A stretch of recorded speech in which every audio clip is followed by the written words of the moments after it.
Okay. Good morning, everyone. We're going to get started. We're waiting for one more speaker, but he's a little bit lower on the list in terms of speakers. So we'll get started and then we'll make sure he gets up here for his turn. Okay. Good morning. I am Cynthia Cabrera, president of the Texas Hemp Business Council. Senate Bill 3 was designed to destroy a vibrant and legitimate industry. The bill now awaits review by Governor Abbott. We respectfully urge him to consider the facts, listen to our appeal, and make the logical decision to veto SB3. Governor Abbott has long championed Texas as a home for business, celebrating the 3.3 million small businesses that power our economy. In 2015, Governor Abbott pledged to make Texas the #1 state for women-owned businesses. I am one of those women, and I am not alone. Nearly half of the hemp industry is comprised of women business owners. Today, over 10,000 hemp business owners, women and men, request that Governor Abbott veto SB3. We're also here to address the misinformation, misdirection, and maligning of this industry by Senator Charles Perry and Lieutenant Governor Dan Patrick. Make no mistake, the idea that no one knows what is in these products is false. For the past 6 years, Texas law has mandated third-party lab testing and clear labeling. The only goal of these scare tactics was to frighten legislators and the public into going along with an agenda they did not ask for. The Texas hemp industry is comprised overwhelmingly of law-abiding, compliant entrepreneurs, mom-and-pop stores, distributors, and ancillary businesses. It was legalized by President Donald Trump in 2018 and then legalized and regulated in Texas in 2019. Today, you'll hear from a panel of speakers representing every corner of this industry, from growers and retailers to trade groups and veterans. SB3 violates the very principles Texas prides itself on: small government, individual freedom, and free enterprise. We have over 114,000 petitions and handwritten letters echoing Governor Abbott's heartfelt sentiment from 2021 when he stated, "Don't tread on our personal freedoms." Governor Abbott, we ask that you keep your promise to small businesses, to women entrepreneurs, and to every Texan who values freedom. Please veto SB3. And now I will introduce Mark Borders, who is the Executive Director of the Texas Hemp Business Coalition.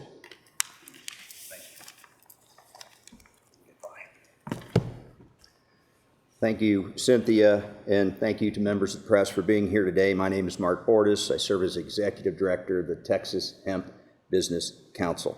The organization was formed by like-minded industry members intent on further regulating the industry for the benefit of the industry and for the safety of consumers.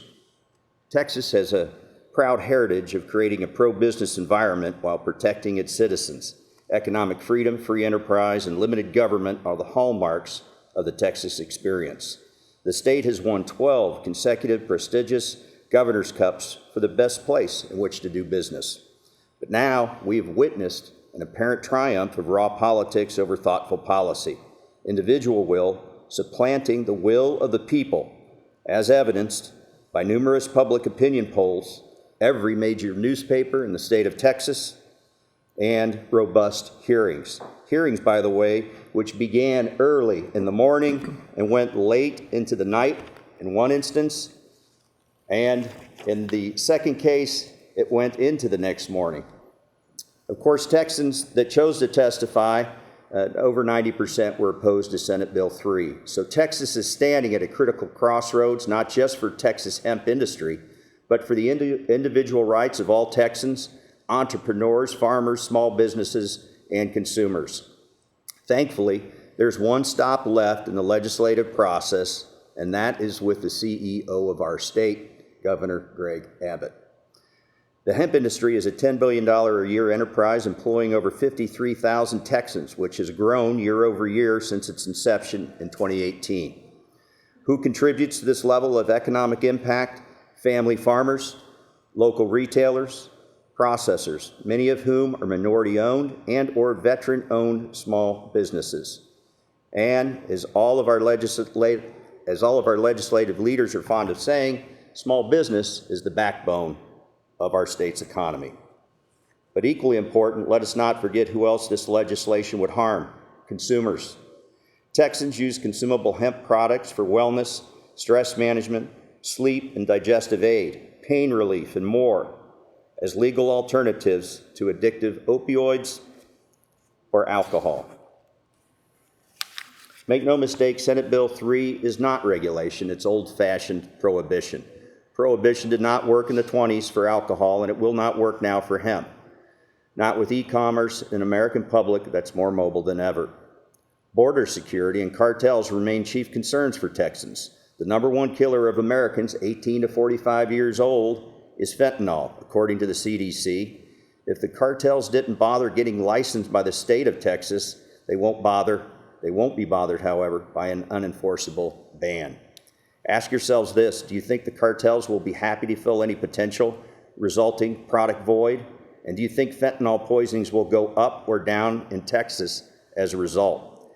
The answer is sadly obvious, at least to most Texans. And so we implore our governor to side with the citizens of Texas, not the pharmaceutical industry or alcohol lobbies, as evidenced by witness lists from the hearings, polls consistently showing Texans strongly prefer regulation to elimination, transcendent of party affiliation, every major paper in the state being opposed to Senate Bill 3, and over 116,000 signatures on petitions, as well as 5,000 handwritten letters from citizens across Texas imploring the governor to veto Senate Bill 3. Thank you.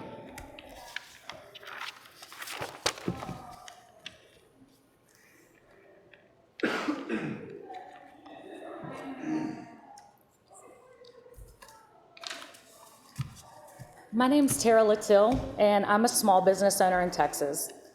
Like more than 10,000 others across the state, I built my business from the ground up, legally, transparently, and with the hope that this state valued people who work hard and play by the rules.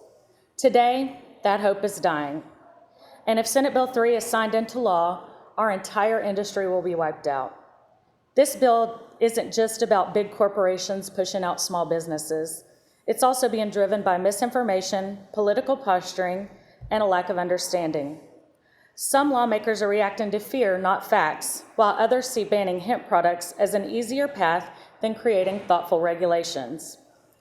We're just middle-class Texans, moms, dads, veterans, cancer survivors, farmers, and young entrepreneurs trying to make an honest living. I have a 5-year lease at $5,000 a month. That's $300,000 I still owe, even if I'm forced to shut my doors. The proposed $20,000 licensing fee, that's completely out of reach for a small store in a rural Texas town. Then there's the $500 per product fee. When most of us carry between 150 and 200 products, 95% of which will now be banned.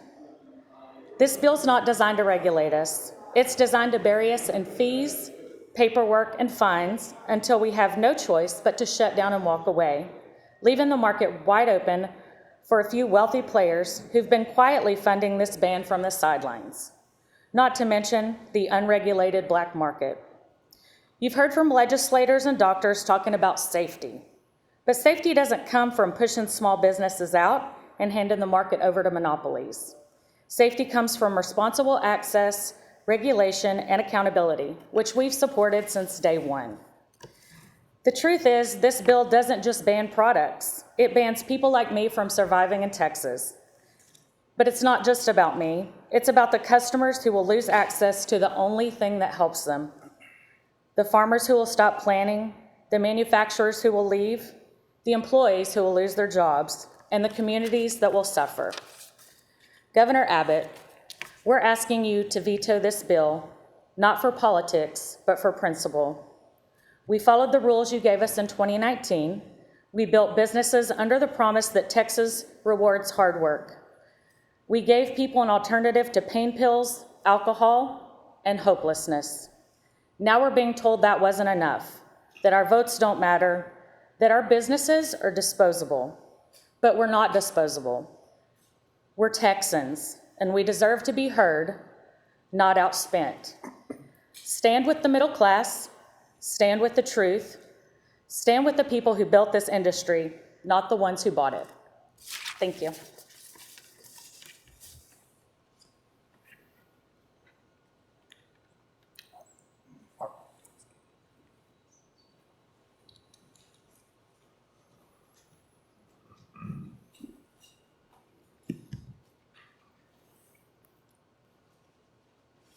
I don't need anybody's permission. I'm not used to that. Hey everybody, my name is Colton Luther. I'm a 6th generation Texan from Hempstead, Texas. I'm also an entrepreneur, small business owner, and a farmer. And I'm honored to speak here, bring a new face to the new generation of agriculture in Texas, but also speak for farmers out there that are already in the hemp program and hope to give them a voice so that we don't get overlooked again, as agriculture often does. For the last few years, we've invested millions of dollars and thousands of man hours by developing a foundation and infrastructure to operate in this program. The program that was given to us and encouraged upon us by this exact same legislature that's trying to ban these things. Now, the Agriculture Commissioner did make a statement, as well as a few others, saying that this is a consumable hemp ban. It doesn't affect agriculture. Well, that may be true in this form of the products and the sale. However, if you take away the market that creates the demand that the farmers are upholding, what business do we have left is my question. And so we would love to grow an enormous amount of acreage of industrial hemp when the market and the demand catches up the way that cannabinoid has. And so we've tried to be on the forefront of hemp as the legislature, I'm sure, intended. And so it is a shame that we are trying to ban these things and take away the market that these farmers depend on to sell their crop. Sid Miller also mentioned that farmers are not interested in this. There's no market. It's a non-issue. Then he wasn't farming with me because I have a market and a demand that I cannot keep up with, and it's nationwide and worldwide. There's a huge threat to rural economies on this. A lot of the businesses and farmers that I know are out there are in rural economies, rural communities. That's another problem with this, is we're losing, again, additional jobs and funds in those communities. They have slandered us with harmful misinformation that's just blatantly not true. We're not evil people trying to hurt children or any of the claims that they make. In fact, one of my businesses goes to the end of the earth to make sure that the products are safe, tested, organic, and all of these other issues that are being brought up by the legislature and the lieutenant governor. Most importantly here, this is bad policy. This is policy that takes away an entire industry from someone, and it takes away jobs, it takes away money, it takes away a ton of things. There are going to be a ton of devastation from this bill, both physically and mentally to our community as well as economically. And this is just bad policy. That is the number one reason why we should veto this bill. There's no one here fighting for the Wild West. We want regulation. We want sensible guardrails on this industry to protect people, to protect consumers. That's why we're all in this industry in the first place.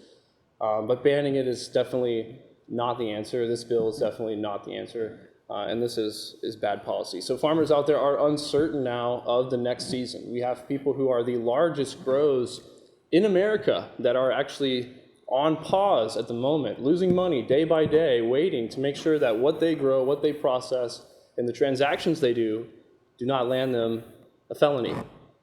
So we urge Greg Abbott to veto this bill. It's just bad policy, and we urge you to give us yet another win in Texas agriculture. Thank you all. Good morning, everybody. Thank you for being here. My name is Mitch Fuller. I'm the National and State Legislative Chairman for the VFW Department of Texas, and for this VFW year, I'm the chairman of the VFW National Legislative Committee. So I go to Washington, D.C. twice a year with the National Legislative Committee. And we want to thank Governor Abbott for his staff meeting with us last week with Commander Walden. I'll bring Commander Walden up here in just a second. Robert Howard and his team met with us, and we appreciate that. And we urge Governor Abbott to please veto Senate Bill 3. Senate Bill 3 will take away hemp-derived consumables, which is an important alternative modality to the opioids and antidepressants that the VA has been negligent in shoving down our throats for the last 25 years.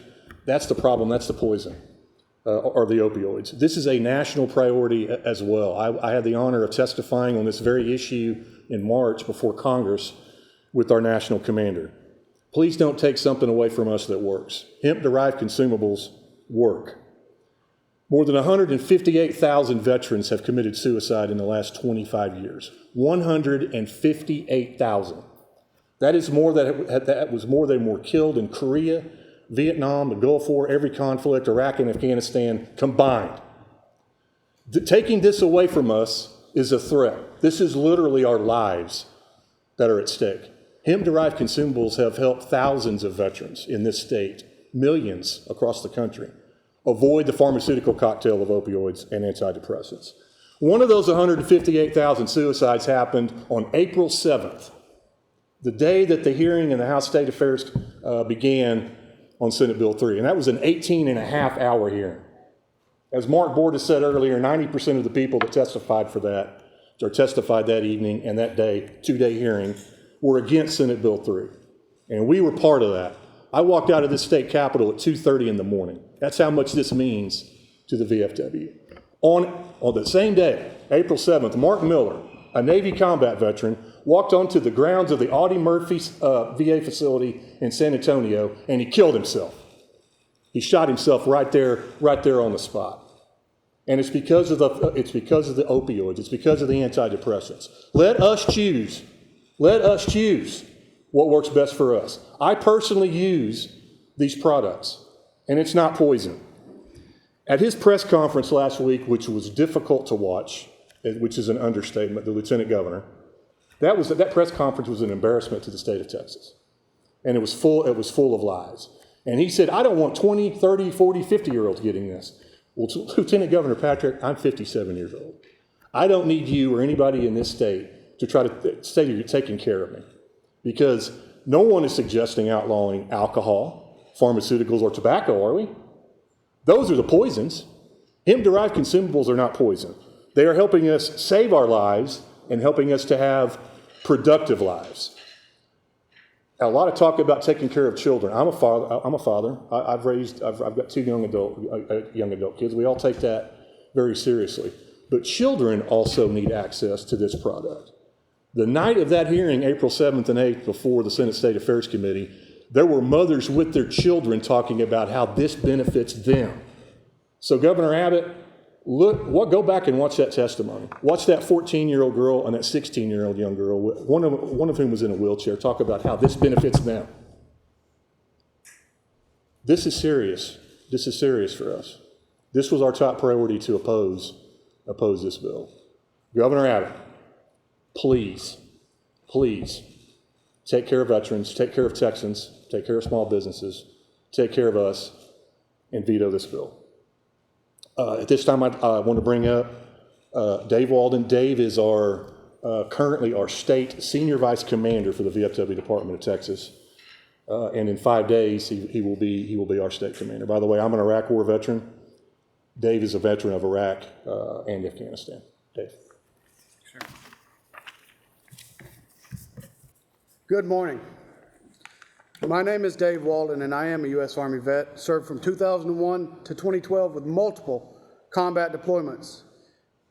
I serve today, as Mitch said, as the Texas VFW State Senior Vice Commander, representing over 64,000 veterans in Texas. And I'm here today with one simple message. Governor Abbott, please veto Senate Bill 3. Let me tell you why. Like so many of my fellow veterans, I didn't come home whole. I lived with chronic pain, I lived with PTSD, and I lived with the memories that will never leave. I live with the scars you can see and the ones you can't. And like thousands of us, I went through the government's solution, a never-ending parade of pills, Vicodin, Valium, Tramadol, Neurontin, antidepressants, sleeping pills. The list goes on and on. Those drugs nearly destroyed me.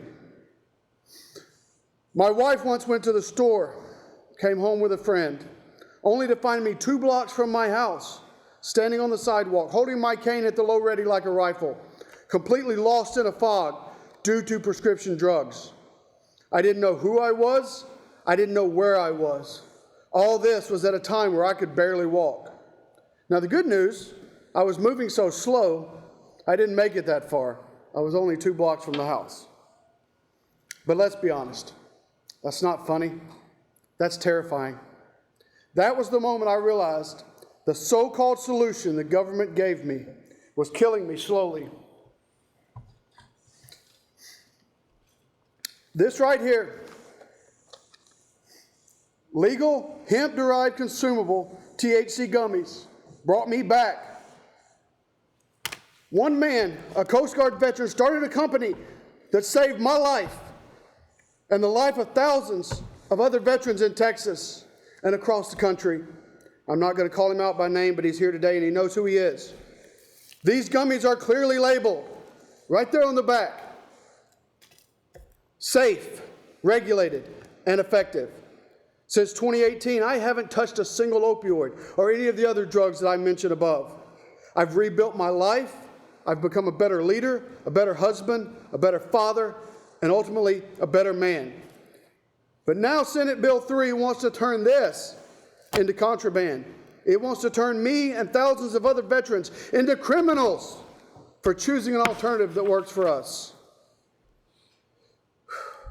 And if that hypocrisy wasn't bad enough, let's talk about the false narrative these politicians are spinning.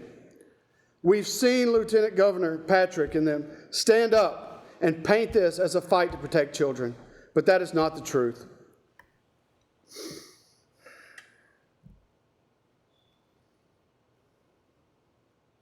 Let's be clear. This is not a loophole in the industry. It's not a Wild West market. Consumable hemp has been legal from the start. It is in the original legislation, not a loophole. It's as plain as day. Consumable hemp products for human consumption are legal under regulation. Let's stop pretending that this is about public safety. This is about power. This is about control. And veterans are caught in the crossfire. All of this right here, pills, alcohol, they do more harm every day than this does.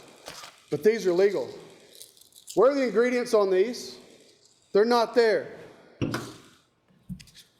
Let's talk about who's pushing this. Governor Patrick stood in front of cameras and fed the public fear and fiction. He says hemp is dangerous. He says we need to crack down. But what he's really saying is that veterans like me don't deserve relief unless it comes with a prescription pad and a pill bottle. That is shameful, that is reckless, and it is un-American. It is not leadership, it is not compassion, it's tyranny, plain and simple. But I don't believe all of Texas leadership is lost. Governor Abbott, I'm speaking directly to you here. You are a man of integrity and common sense. And in moments like this, that's exactly what Texans need. SB3 is deeply flawed. It criminalized veterans. It restricts access to the very tools that helped save my life and countless others. Veto Senate Bill 3. Show Texas that you are a leader who listens to veterans and Texans, not politicians with agenda and not big money. Show the people that integrity still exists in Austin. Veterans are not asking for a handout. We're asking for options. For the freedom we fought to protect. For common sense over politics. And most of all, we're asking that you not make us criminals. Veto Senate Bill 3. Do it for every veteran who just wants to live in peace. Do it for the Texan who wants to be present, not numb. Do it because it's right. Thank you.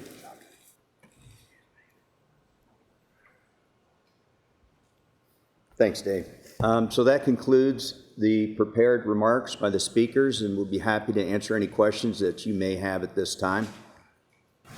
Yes? For veterans in the room, on the House floor, there's veteran David Lowe on the Republican side. He argued that veterans shouldn't be used, as he said, a talking point in this argument. What would your response to him be?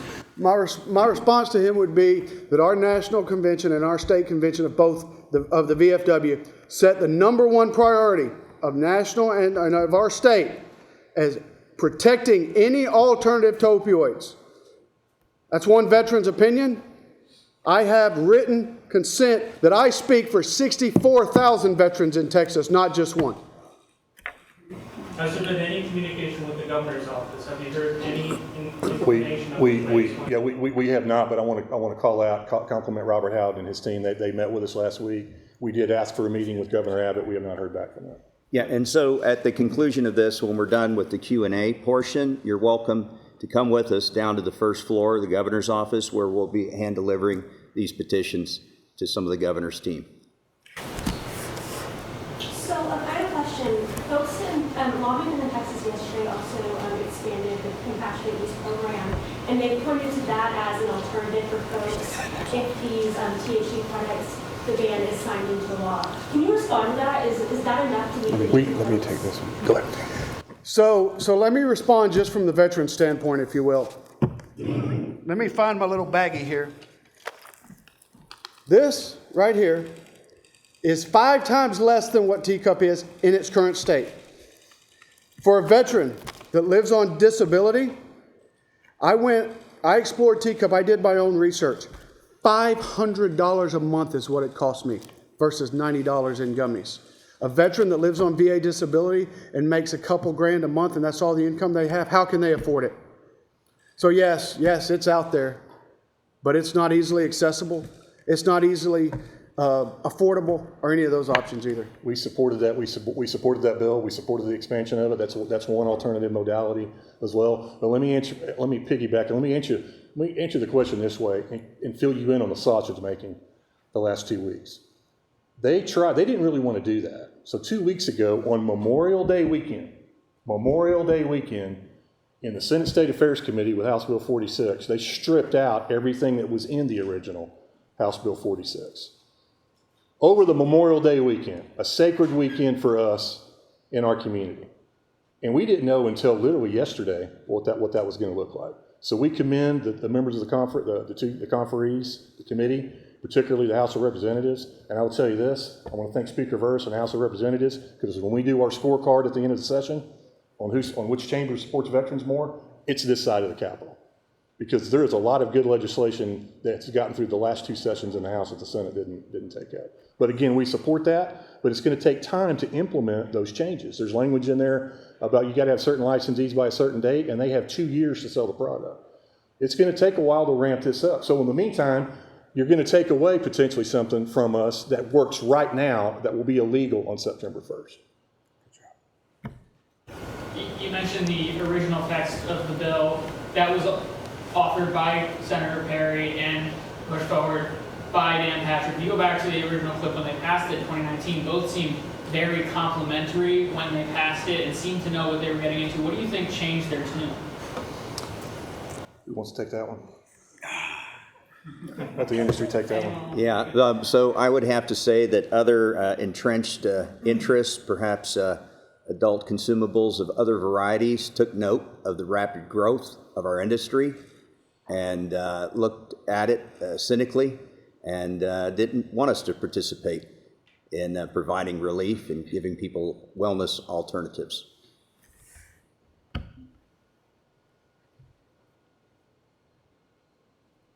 I guess kind of piggybacking on my earlier question too, with that teacup expansion, they pointed to, you mentioned the cost of those products at $500 versus $90. Supporters, some folks in their arguments have said, okay, by allowing for overnight storage and by creating more licenses, that will create competition and drive the prices down for these products. Does anyone have a response to that argument? Sure.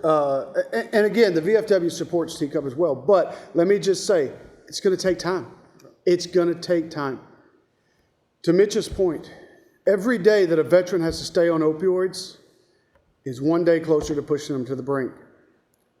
I was so scared over Memorial Day weekend because of the verbiage in there about going on to opioids. You heard my story.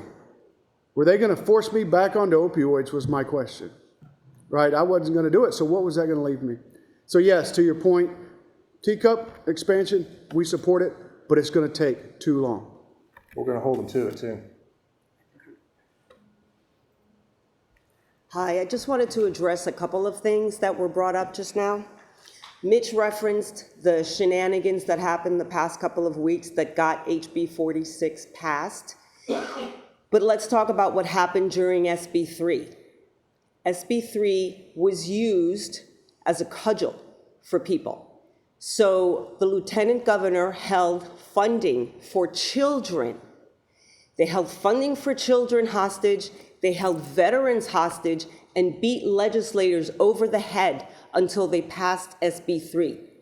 That is not good policy. That is straight up politics and power. The Teacup program can be what it is, but I will tell you, for those of you who don't know, Texas has a very limited medical marijuana program. And even with this expansion, you have right now one company that has 70% of the market that employs 20 or 30 people versus 53,000 people that will be put out of business. This is an example of the government picking winners and losers in business. This is an example of a state-sponsored monopoly, because that is what it is. The state decides who can compete in the Teacup program and who cannot.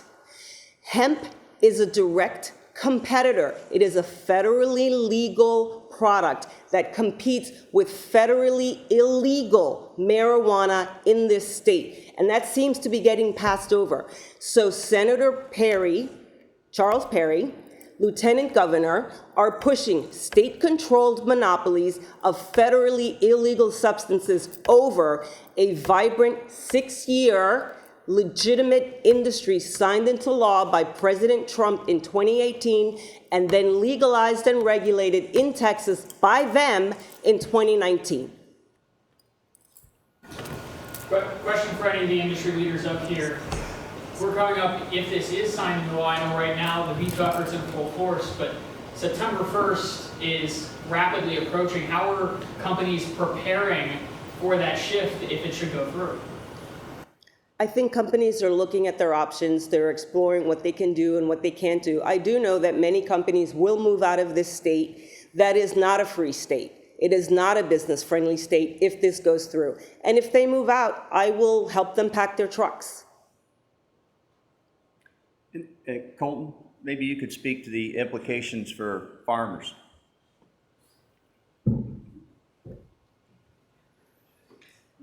Absolutely. The implications for this are massive on the farm side. Again, they're taking away the market that we sell directly into. If you look up statistics on hemp across the entire world on hemp production, majority of the hemp production that gets processed is for extraction of cannabinoid, or they call it biomass. It's not this industrial hemp that they are trying to make you believe that they wanted to make legal in 2019 for only fiber and concrete. The demand, and they knew this all along, the demand was for cannabinoid, and they wanted to give farmers a way to diversify and compete, and also create a way for Texas to be the path forward on something that was obviously becoming very, very popular across the United States, nonetheless, Texas. So on the Teacup side as well, you know, these people, if they can manufacture and grow and create products and compete, we say this all the time, they can obviously join hemp. They can enter the hemp market and dominate if they are such a better quality or whatever they claim to be. So there's a lot of issues there. And on the farming side, again, at the end of the day, we're small businesses. We're small businesses. If you look up here, it's not a bunch of large corporations with all of our attorneys and a bunch of muscle behind us. We're small businesses. We're Texans. We're out there in the field, we're growing. The reason why I'm actually here speaking to everyone today is because I'm on behalf of the folks that are out there working right now. They're getting dirty. Their hands are dirty right now to push their business forward and provide for their family in a legal industry that we were given. And that's now obviously going to be hindered. When does the planning begin for the fall harvest? Right now, like I said, we're in it. Actually, you know, we've had media outlets that wanted to come to see the fields and see the acreage. It's just plowed field right now, and there's a lot of people that are planning, of course, but we're also watching this bill to see what happens. Again, there's a lot of farmers were already hesitant when you have the hemp conversation, and now that you have this rhetoric that it's going to be a felony or that, you know, it's killing people when it's not true, it definitely has farmers pumping the brakes and rethinking things, or again, thinking of a move. There's a lot of other states that are begging for agriculture and for hemp producers to come there, and we don't want to do that. That's why we're here. That's why we've been here for 6 years, and you know, we've fought through it all continuously over the years to stay here. We want to be here for Texas, for Texans, and provide this product so that Texas can win. And this is, again, just bad policy that will trickle down and affect farmers, even in agriculture, whether they want to claim that or not. I know you all spent a lot of time responding to different things the Lieutenant Governor said last week.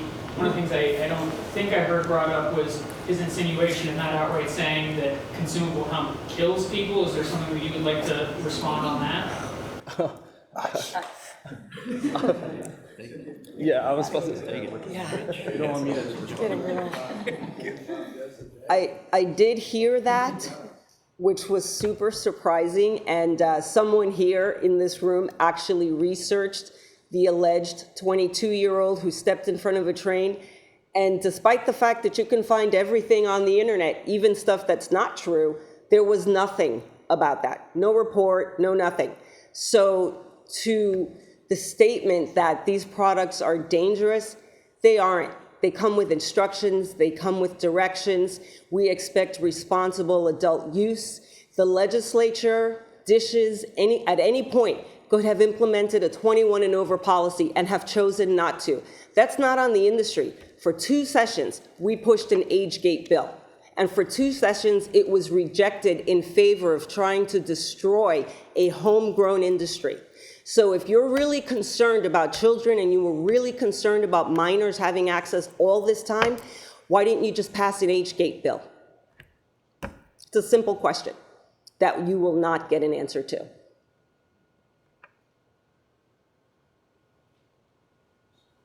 Any more questions? Yes, sir. How can farmers in Texas produce any hemp with a zero non-detect THC limit without being criminals immediately after harvest? This entire bill, Senate Bill 3, is designed to destroy an industry. It's not designed with logic or rationale in mind. It's not designed with solutions. So the focus or the intent was to create destruction and chaos, and that's what they've achieved. Could you tell me how many licenses they're expanding and what is the price for the licenses? Here's what's interesting is that I can't actually, I think it's expanded to 12 licenses. I can't tell you what it costs. 18 licenses? I don't know. It's 15. 15. It's 15. Total 15. Okay, over the course of a couple of years. What I can tell you is that hemp licenses are run by dishes. They are handed out by dishes. What I can tell you is that no one in the hemp space, none of the 53,000 employees, none of the thousands of businesses have ever said, don't expand teacup. Not one person who supports the hemp industry has said, disadvantage the medical marijuana program. But the medical marijuana program, its task force, its participants, the sellers of medical marijuana have actively lobbied to shut down the hemp industry. So I can't answer your question because I'm not all up in their business the way they are in ours. $488,000 for a 2-year permit. Well, yeah, and it's interesting to note that our state is not the only state that's gone through this. Just last year, the state of Florida passed similar legislation, and Governor DeSantis had to come to the rescue and kill it, recognizing small business to be the backbone of the economy. Yes, ma'am. Some industry leaders I've talked to actually think the 53,000 number is an underestimate when accounting for packaging and design companies, security personnel that work in cannabis shops. Does anyone have maybe a more accurate number of how this bill would destroy the industry and the collateral? That's an average based on a survey that was done, an economic impact survey that was done. Every company in the state, there was no time to interview every single company in the state. So that's an average, but I would quadruple that number and I would increase it further when I added in all the ancillary businesses like delivery companies and packaging companies and printing companies, insurance companies, credit card processing companies, payroll companies. So there are a lot of businesses that will be affected adversely by this. There will be a cascading ripple effect. Retailers will close their doors, distributors will close their doors, small businesses like the ones I mentioned just now will also close their doors. There will be a cascading effect when people can't pay their mortgages. The state will start paying out tens of thousands of unemployment claims because the state put them out of business, so they should pay for them, which is why we asked Governor Abbott to veto this. The impact of it's like throwing a pebble into a lake, watching the ripples go out. The unintended consequences or the intended consequence of shutting down an industry and seeing, but the actuality of what will happen, the businesses that will close down, the devastation, the loss. We're talking, I mean, let's go back to the veterans. I'm not a veteran. I support veterans. I'm grateful to them for their service. The idea that someone committed suicide on the same day they were debating taking these products away from everyone, including veterans, is disgusting. It's heartbreaking, and it's appalling that anyone even proceeded with this. So to your answer, there are a lot of other companies, people, and industries that will be impacted by this. Thanks, Cynthia. We probably have time for just one more quick question. Then we have to clear the room in anticipation of the House meeting on the floor. So if there's maybe one more question, we're happy to field it at this time. What are I assume because of the proximity that New Mexico and Oklahoma, are they just waiting to pick up the take? Absolutely. They'll fill the void. I mean, that's the best case scenario. We also have cartels that are looking for, the other legal states picking up this demand would be the best case scenario, because the worst case would be cartels, the black market, illicit drug dealers. Those people do not check IDs, they do not test products, they do not care about the people here at all. So, and again, like we, as a producer, we hear these stories from veterans about how it's changed their life, everyday average Texans about how these products changed their lives for the better. We're not pummeled with the negative, never heard the negative, only the positive. And so we hope to keep doing that to protect people from things like that overflow into cartel and black market land where nobody wants to be. We've spent a lot of time fighting that. Thanks. All right, at this time, we're going to have to conclude. I want to remind you that we are going to deliver these petitions, handwritten letters, to the governor's office on the first floor if you'd like to join us there. If not, thanks for coming out. One other thing, I want to call your attention to this placard over on the right side with the QR code that will take you to the petition. And as you can see on the left side over there, we're at about 117,000 signatures. And again, I want to underscore the fact that this has happened in less than 10 days. Thank you.